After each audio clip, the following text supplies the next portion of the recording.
In this video, will go from 0 to RAG, meaning in C# and using the Microsoft Agent Framework and resources to do Retrieval Augmented Generation or RAG.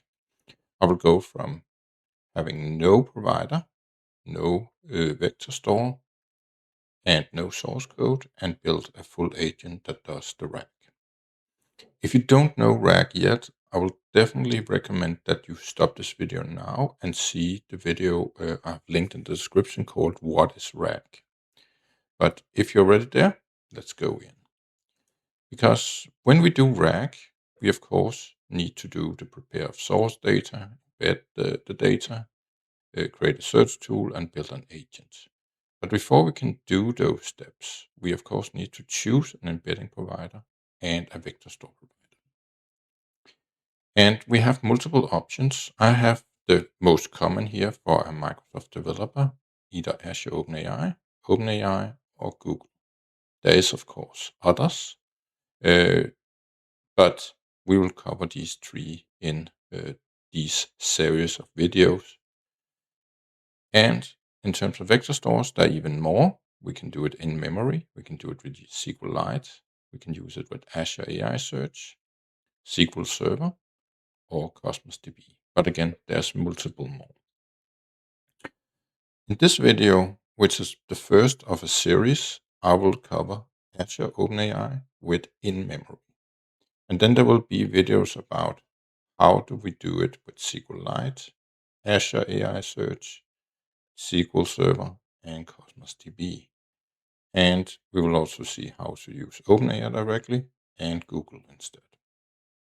These can in general be mixed and matched in any combinations, but I will cover all of these using Azure OpenAI, and then I will just use OpenAI within memory and Google within memory. But again, they can be mixed and matched as much as possible as you want. But let's get started. So the only thing I have allowed myself is I've made a new console app here. It doesn't have any NuGet package or anything, and it has a few steps in here that we're going to go through. So the first, if we are to do any RAG, we of course need to have some source data. And that's the only place here that I have cheated a bit in that I've already put in this source data. It's just some simple Q&A questions for an internal knowledge base. So for example, what is the Wi-Fi password? Who's in charge of support, and so on and so forth. So this is just data I will use throughout this series, and I didn't want you to sit and see me write this in. But beyond that, we need to configure the environment. So since this is Azure OpenAI and in memory, we need only the Azure connection here, where we need some endpoint, an API key, embedding model, and an LLM model. So because this is 0, we need to, of course, go up to Azure and make a new project. So we are in ai.azure.com. So let's make a new project for this. Let's call it RWJ YouTube. I can spell my own name. There we go. And let's create it. This will take a little while, so I'll stop the recording here, pause it, and come back once it's done. So it seems to be ready. So let's have a look. So we are now in this. And for our endpoint, we can grab it here and put it in here. But if you have followed my channel, you know that we need to get rid of this last part when we're using C#. I'm going to grab my API key, and I will expose this API key right now to you. But once this video goes live, these resources have been revoked. So that's the reason why I show them here. Of course, you should never store them in code like this. It should be securely stored somewhere in a key vault or secrets or anything like that. But we have our two things, so we need to do some deployments. First, we need to have our embedding model. So if we go in here and look for embedding models, we are going to use OpenAI's. So some direct from here, and I think we can just find it here.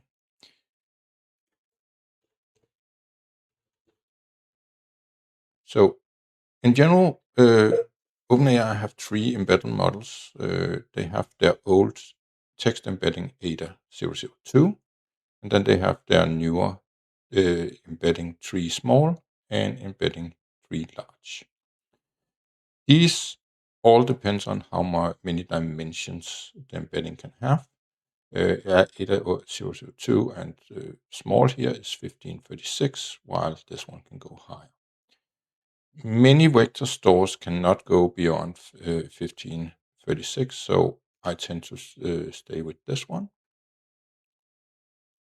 And we will just deploy it here. See if I have any. So we don't need very much for this one, so we will just do it here. And while we wait for that, let's grab this name, because that's what we are gonna use here. Since we're building an agent that can use this, this is not really RAG, but because we want to have something that can use it, we are gonna grab ChatGPT 5.6 Luna here, cheap model that we can use for talking to the system. So we will deploy that as well. And grab the name. So in Azure OpenAI, we could call them other things. That's why they're called deployment names here. So we have configured our configuration. Now we need a few NuGet packages. We need 3 in total. The first one is Azure AI OpenAI. So let's go to our NuGet packages and search for that. That will be the one that makes the direct connection to OpenAI, Azure OpenAI. So let's find it here. There we have it. So we're going to install that.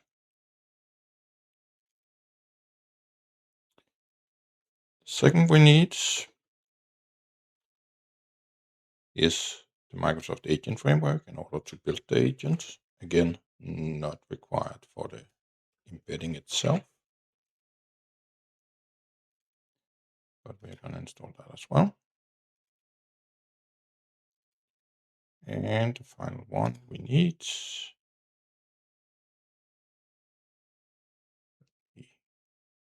close these so we are not confused with the other ones here.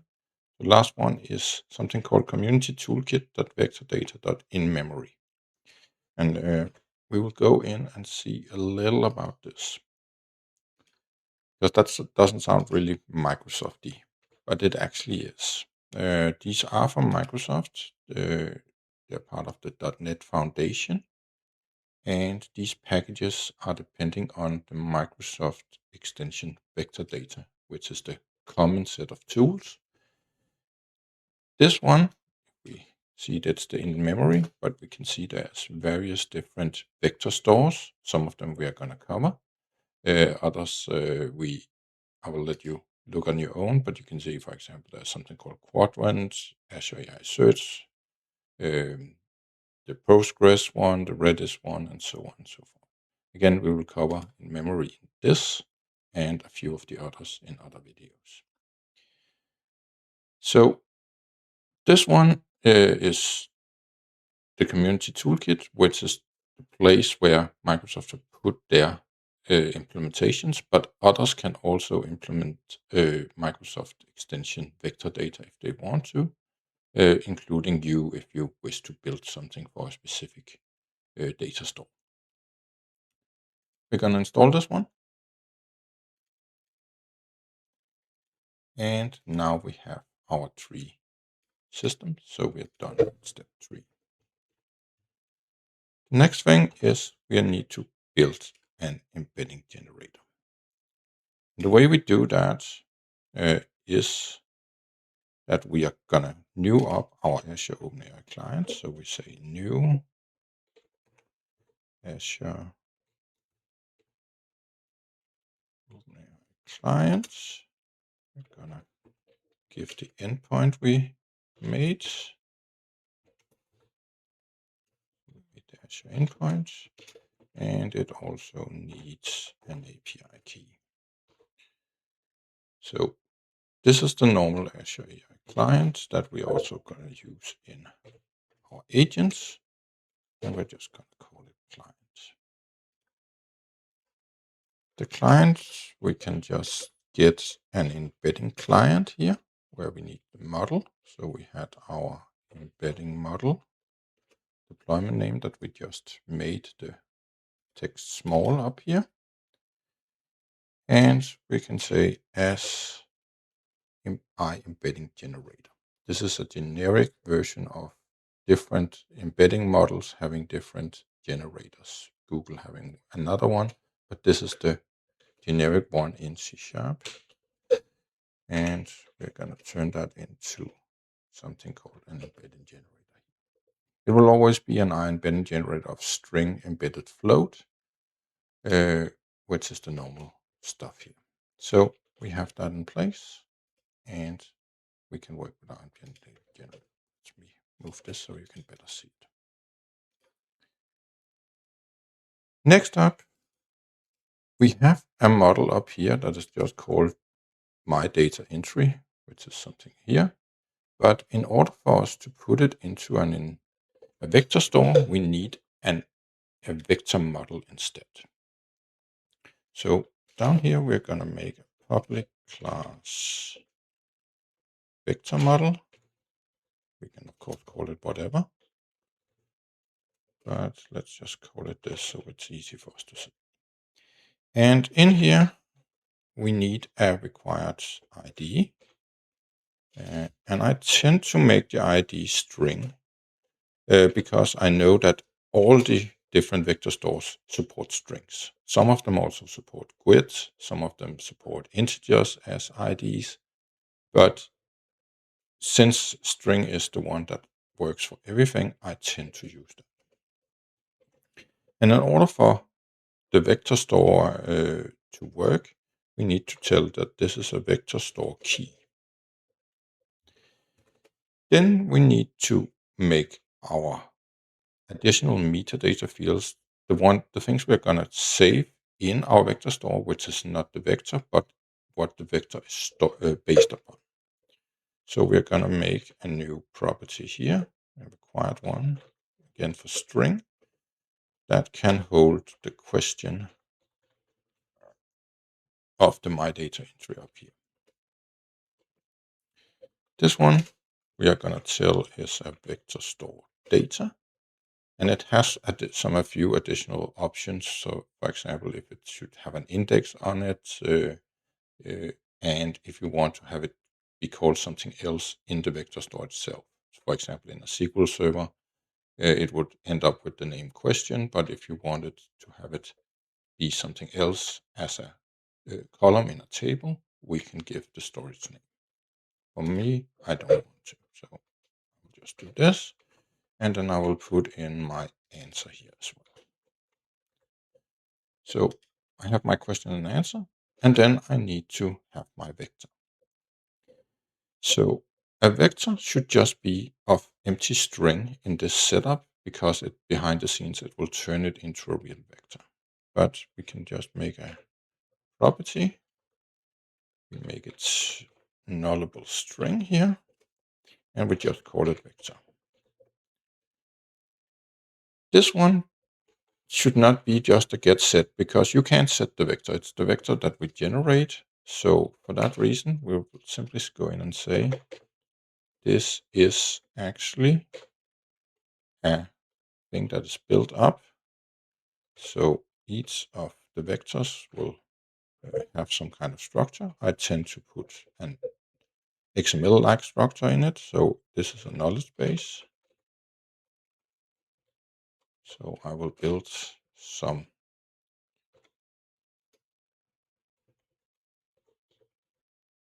XML up here.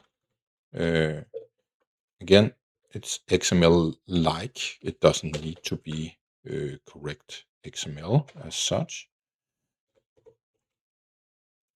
And you can also just put it in raw text. It's a whole science of what is the best way. And that's not really the agenda of this video.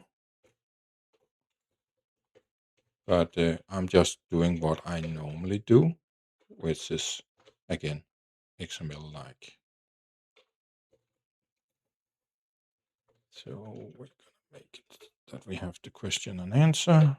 We didn't need to put every single thing in. For example, we don't need to put the ID in there because I don't think an ID would, in this case, help with our vector search. We put in what we feel is the right. I have videos on how to structure things like this in the rest of the channel. But for this, I would definitely, in a real life scenario, do it something like this. I would, in real life, probably have some kind of URL to the source materials that the LLM could then work with. But in this case, we just keep it like this. So this is step 5. We have our vector model ready. The only thing we need to tell is this vector is also a special type. So it's not a key, it's not data, but it's a vector store vector.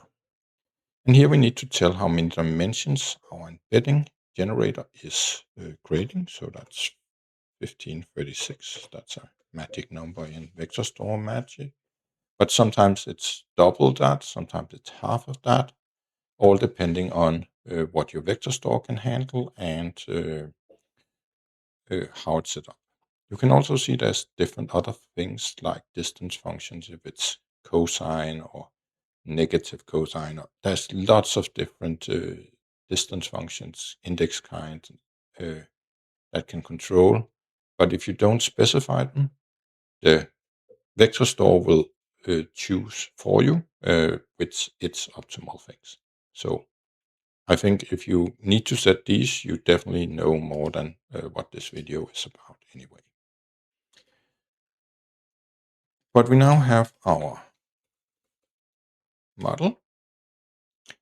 Now we need to create the vector store. And in this case, it's very simple because it's in memory, meaning it will just be embedded in my memory. And then it will, the second I terminate this program, it will go away. And it's not an optimal way of doing it, but it's a nice way of testing. So we need a vector store. And this is the generic name of the vector store. Let's just call it store. And here we say equals new. And in our case, since we only have the NuGet package of in-memory vector store, it's the only one we can choose. We need to set some options on that. And those options are which embedding generator are we going to use. And that's the one we made up here. So we're going to put that in. And we now have our store. When we come to more advanced things like SQL Server, Azure, Azure AI Search, Cosmos DB, and so on, there will just be more here, but that will be covered in those videos. And it's just essentially a connection string or a URL based on that. But for the in-memory, we only need to just tell that embedding generator is here. Then come that we need to embed the data as well. So in order to embed the data, we simply just, for each our data, meaning the data up here, and for each of these data entries, we will first write out that we are gonna embed that now, just so we can see some progress.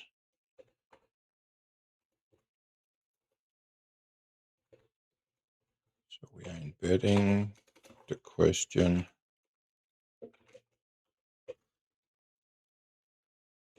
What is called? It was called a data entry dot question. We could write out more if we want to, but just so we can see there's some progress. And then we are gonna make a new vector model from this data entry. So vector model was the model we wrote down here. And we're gonna say that the ID is just a grid, new grid, that's a string. And again, in some vector stores, I could have just used a real grid if you're curious about that. But again, for compatibility, I tend to use string. We're then going to put in the question. And the question was our data entry question. And our answer was the data entry answer. Our vector, which we could not set here, but after the fact, is not something we're going to set because we don't need to. That will happen automatically when we begin to do the embedding. So we here have our vector model, and that's the one we're going to put into our system. But how do we put it into a store? Well, before we can do that, we actually need to build. It's set up here that I need a collection. I only have the store, but I don't have the collection. So the store meaning the entire vector store, the entire SQL server, the entire Cosmos DB. Now I need to put it into what that vector store sees as a collection. A collection in SQL Server is a table. A collection in Azure AI Search is an index. That's just the name of it. And so on. So it's our generic term for what we are putting this into. The best way to most easily understand for most people is that see it as a table in the vector store is a connection to a database, and the collection is a table in that database. That's the easiest way to think of it.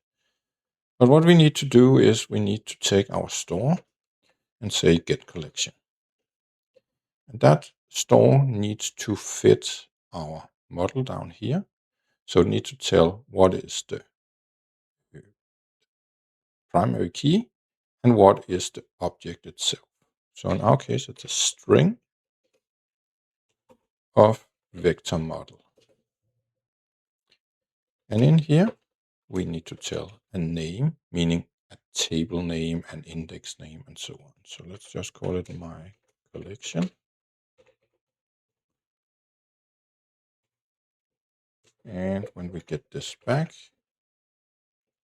we get a vector store collection of string vector model. So we have our collection. So the collection is defined now in memory, but we just finally thing we need to do is say collection does ensure collection exists async. So we just await that in order for it to actually create the collection if it doesn't exist. So in our SQL database, if the table doesn't exist, it will create this will actually make the create table definition based on what we see down here. Now we have our collection, and that is actually the one we need to put in these different vector models. So we can go in and simply say collection dot observed. It doesn't have an add or an update or anything. It only have observed, meaning it will just insert it if it doesn't exist, meaning the ID, else it will update it. So we can put in our vector model, and we need to await this in order for it to happen. That's all there is to it. There is a delete here as well if you at some point need to delete some of the records again.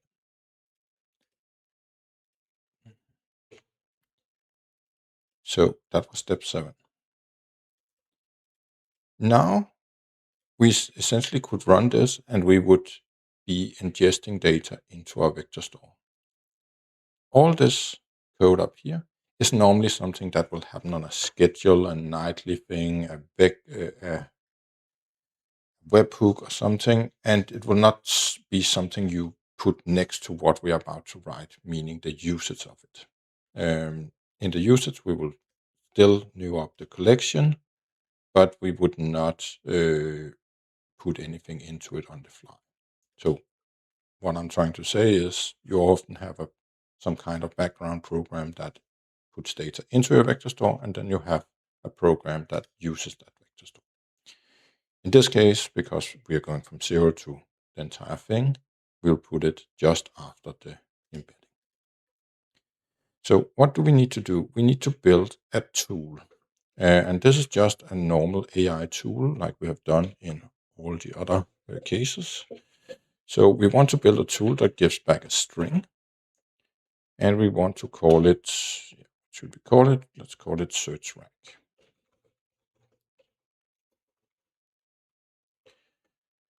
For that tool, we need an input, meaning what the user put in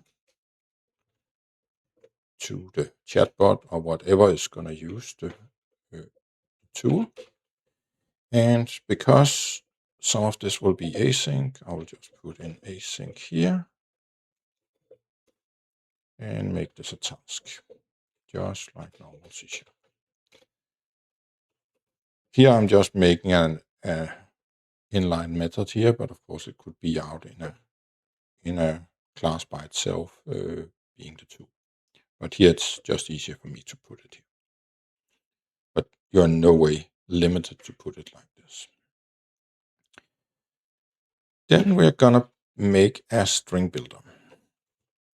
The string builder is needed in order to make our result. We're gonna search a database. We have 10 records from up here, and we're gonna send back, let's say, the 3 most important that fix here. We could do 1, we could do all 10. That defeats the purpose, but of course we can choose how much should our search bring back. So let's call it a search result and just new it up.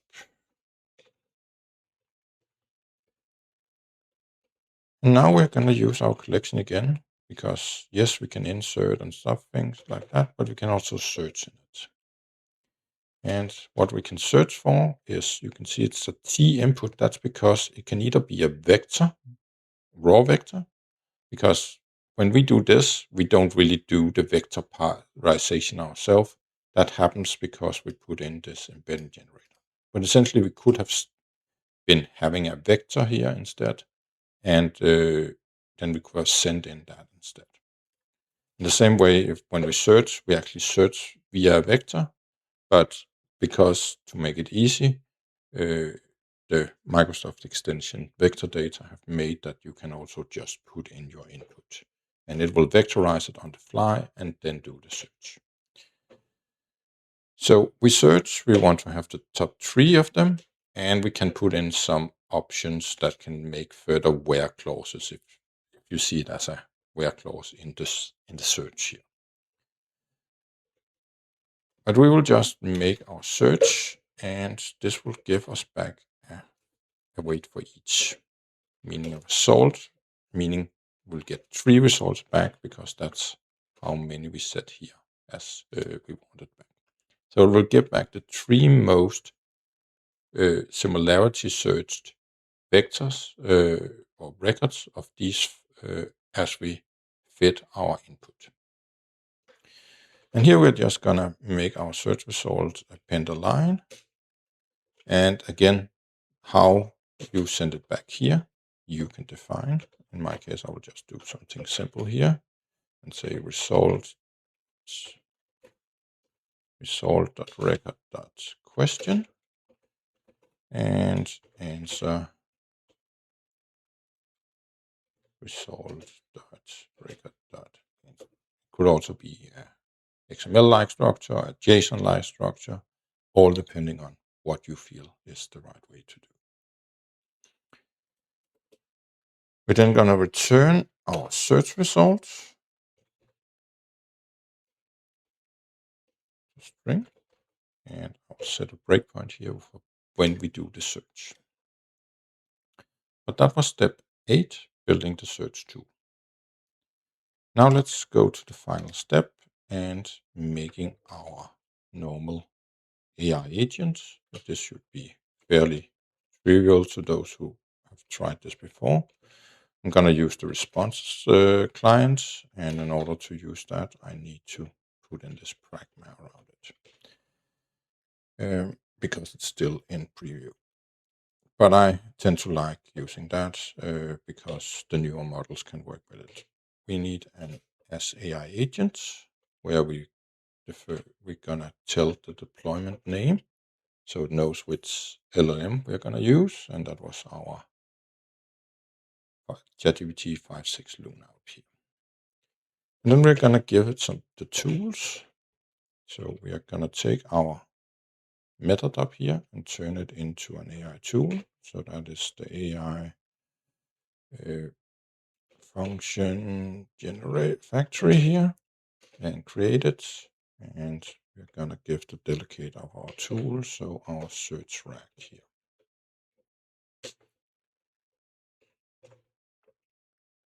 This will give us back our agents. Let me make this a little easier to look at here. And now we can just await our agent's response to a question. And since one of the questions up here was, what is the Wi-Fi password to the office? And the password is guest42. We can try and ask that question. What is the Wi-Fi password?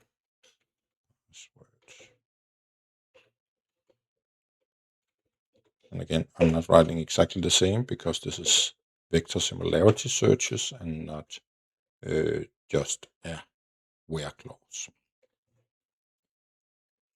We're going to get a response back, and the final thing we're going to do is console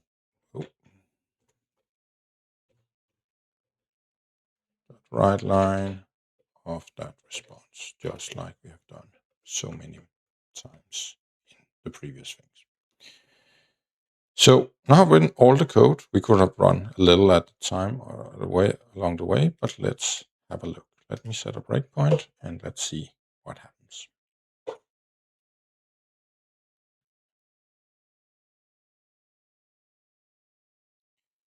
So we're gonna make our data, our 10 records, nothing special there. We're gonna define our environment variables here. The NuGet packages are in there. We're gonna make our clients and our embedding generator. So we have an embedding generator here that we can put into our store, which is our vector store. Again, nothing special to see here. And we're going to make our collection. And since this is in memory, it just in memory have now a vector store called my collection. We can't really do anything special here. We just know it's the name and we ensure that it exists. So now it's really allocated some memory in my system. Again, in the following videos, we will do more advanced vector stores like SQL Server, SQLite, Azure AI Search, and so on. We're going to then loop to our 10 data. We're going to embed each one of them. Let me move this over so we can see a little at the same time. And get rid of this so we can see the code. So we're going to make our model. So our model is question, answer, and the vector is just the concatenation of question and answer in our SQLite structure. And then we're going to do an upsert. So an upsert will essentially go up to Azure OpenAI, make the vector, grant it back, and save it in the vector store. Can't really look into an in-memory vector store, but in a SQL Server vector store, we could go in and see the vector being a very long collection of float values. Again, see my video about what RAG is in general. So we're going to go to all these 10. And for each of them upsert.